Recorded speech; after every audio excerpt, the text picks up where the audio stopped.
aking mga pagpapasalamat. Mga kababayan, Assalamualaikum warahmatullahi wabarakatuh. I love you! Nagayaw, maayong adlaw kaninyong tanan. Magandang araw sa inyo. Yung pag mga toy, narinig ninyo ako ng maayos. Okay lang? Yes, okay.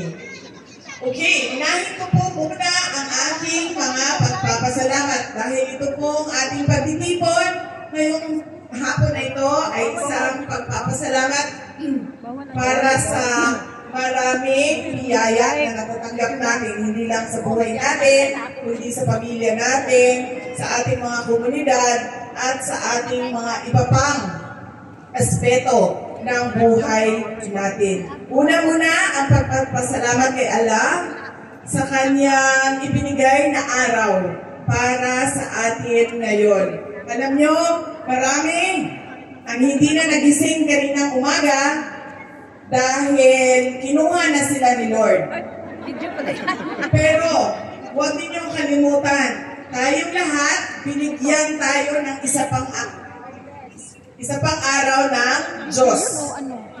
Para magmahal sa ating pamilya, magserbisyo sa ating bayan, at tumulong sa ating kapwa-tao. Kaya kailangan natin magpasalamat para sa araw na ito sa ating mahal na Panginoon. Pangalawang pagpapasalamat ay ang aking pagpapasalamat sa inyong lahat, sa inyong imbitasyon sa akin na bumisita dito sa Kuwait.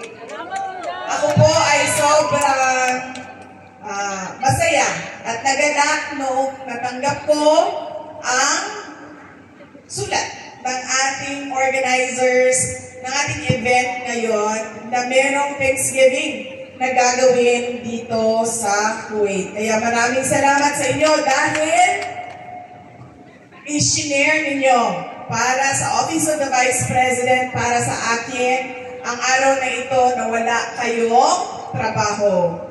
Pag walang trabaho, ano ginagawa natin? Naglilinis na bahay, naglalaba, bumibit nag-grocery para sa isang linggo na naman ng pagluluto. Lahat ng mga kailangan natin para sa personal natin na buhay ay ginagawa natin kapag break natin. Pero ang break ninyo ngayong araw na ito ay ibinigay ninyo para sa ating Vice President at para sa ating mahal na Pilipinas. Maraming salamat sa inyo. Ang susunod po na pagpapasalamat ko ay sa ating mga local organizers dito sa Kuwait. Ang ating hakbang ng Maisog Kuwait.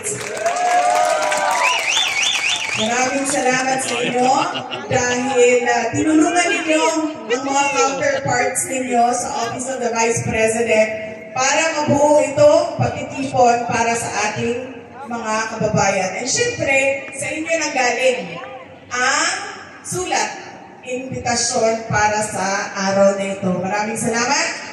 Ang sabi ko nga sa aming kasamahan sa Office of the Vice President na huwag lang ilimita sa mga members ng hakbang ng Maisog ang ating invitation. Dahil napakaraming mga ibang kababayan natin na hindi naman membro ng kung anumang organisasyon, pero sila pa rin ay sumusuporta sa Office of the Vice President, sumusuporta sa bayan natin.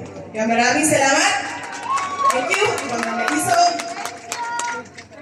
Ang susunod na pagpapasalamat ay sa Government of the Kingdom of Kuwait.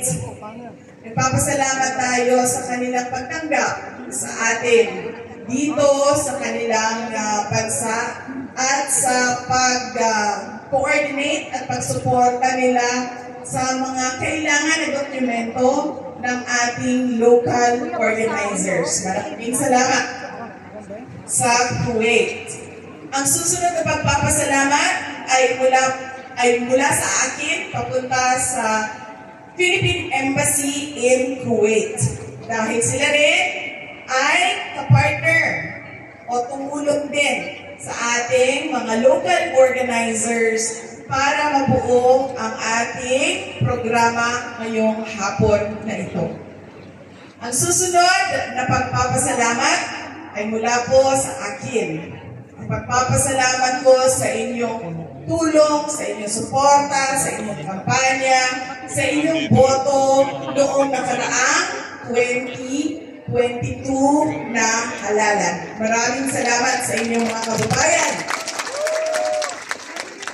Alam niyo po, una kong isip na baka mananalo ako sa eleksyon noong 2022 nung nakita namin yung overseas absentee voting. Nakita namin doon yung trend ng mga boto at nasabi ko sa sarili ko, kung itong trend na ito, yun din ang trend ng boto doon sa ating mga kababayan sa araw ng halalan. Paniwala ko, mananalo ako. At maraming salamat sa inyo. Dahil kayo yon, pumila, pumunta sa embassy at naglaan ng oras para bumoto noong halalan. Ang susunod na pagpapasalamat ay mula po sa akin pa rin. Ang pagpapasalamat ko sa inyong patuloy na suporta sa Office of the Vice President at sa akin. Maraming salamat sa inyo dahil nandyan pa rin kayo kahit na mahirap ang sitwasyon ng opisina ng Office of the Vice President ngayon. Pero nandyan pa rin kayo, mga kababayan namin, at nagmamahal pa rin.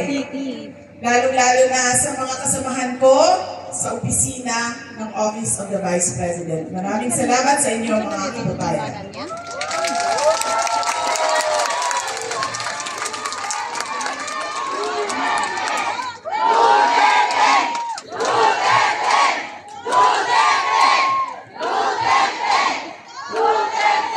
Ang susunod na pagpapasalamat ay ang akin pong pagpapasalamat sa ating mga marshals at sa ating mga volunteers ngayong hapon na ito para sa ating programa. Nagpapasalamat po kami sa kanila dahil akala niyo po isang araw lang ito ginawa. Hindi po ito isang araw na ginawa. Paulit-ulit po ito na meeting kasama ang mga kasamahan namin sa Office of the Vice President para mabuo at maayos ang ating programa ngayong hapon na ito.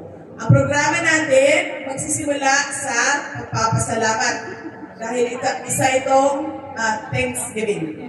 Ang susunod ay ang pagbibigay ko sa inyo ng updates sa kaso ni dating Pangulong Rodrigo Duterte sa ICC. Meron po bigay na updates ang kanyang abogado at sabi niya